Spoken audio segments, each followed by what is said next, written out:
उत्पन्ना एकादशी के दिन ही एकादशी की उत्पत्ति हुई। एकादशी व्रत को करने से सभी पापों का, दुख, बीमारी का नाश होता है और साधक को सुख समृद्धि की प्राप्ति होकर अंत में मोक्ष की भी प्राप्ति होती है। इस दिन भगवान विष्णु के साथ माता लक्ष्मी की पूजा करें। इस दिन विष्णु कृपा प्राप्ति के लिए उन्हें आप केले और पीली मिठाई का भोग लगाएं, सभी सुखों की प्राप्ति होती है। पंचामृत का भोग लगाएं, जिससे धन लाभ के योग बनते हैं। भोग में तुलसी पत्र अवश्य शामिल करें। इस दिन पंचमुखी दिया अवश्य प्रज्वलित करें, जिससे सफलता के पंच द्वार खुलते हैं। मंत्र है ओम आंग संकर्षणाय नमः। यह मंत्र भगवान विष्णु के 5 रूपों में से एक है।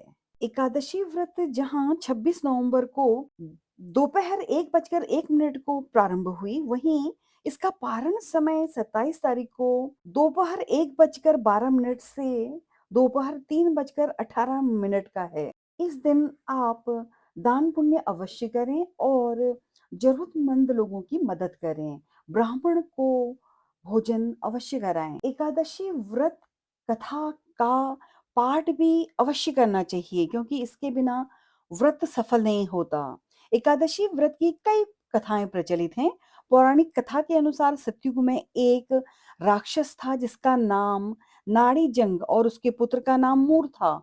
मूर एक बहुत ही शक्तिशाली राक्षस था, जिसने अपने पराक्रम के बल पर इंद्र से लेकर यम और अन्य सभी देवताओं पर विजय प्राप्त कर ली थी। इस समस्या से मुक्ति पाने के लिए सभी देवतागण शिव जी की शरण में पहुंचे और उन्हें अपनी सारी व्यथा सुनाई। भगवान शंकर ने देवताओं को इस मुश्किल का हल ढूंढने के लिए विष्णु जी के पास जाने के लिए कहा।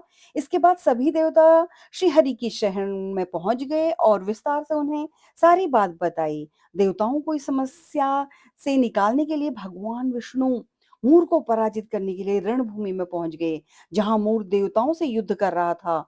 भगवान विष्णु जी को देखते ही मूर ने उन पर भी प्रहार किया। माना जाता है कि मूर और भगवान विष्णु का युद्ध 10,000 वर्षों तक चला। विष्णु जी ने अनेकों प्रहार के बाद भी दैत्य मूर नहीं मरा। युद्ध करते हुए जब भगवान विष्णु थक गए, तो वह बद्रिकाश्रम गुफा में जाकर विश्राम करने लगे। इस पर दैत्य मूर भी उनका पीछा करते हुए उस गुफा में पहुंच गया।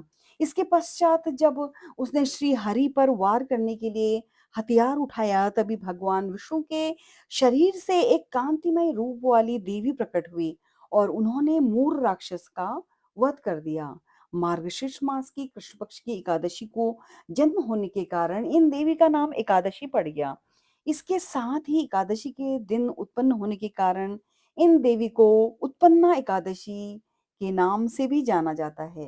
कहते हैं कि एकादशी व्रत का कथा का पाठ करने से सभी समस्याओं का अंत होता है और श्री हरि विष्णु की प्राप्ति होती है।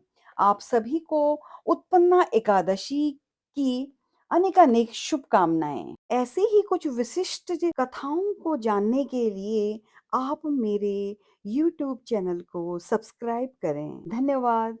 जय श्री हरि।